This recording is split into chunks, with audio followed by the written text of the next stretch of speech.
দেখো আকাশের অবস্থাটা খুব খারাপ, ওয়েদারটা খুবই খারাপ। তো বাজার থেকে যাওয়ার পথে আজান দিচ্ছিল মসজিদে, রোডের পাশেই মসজিদ।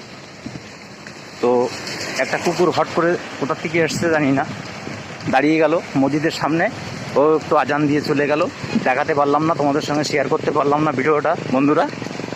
তো আমি ক্যামেরাটা অন করার আগে সে বেরিয়ে চলে গেল। বৃষ্টি পড়ছে সারাদিন,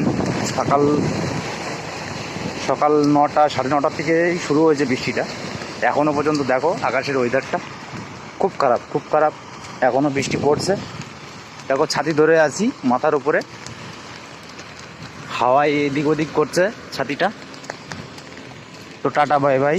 যে সকল বন্ধুরা আছো আমার, লাইক কমেন্টস একটু শেয়ার করে দিও ভিডিওটা।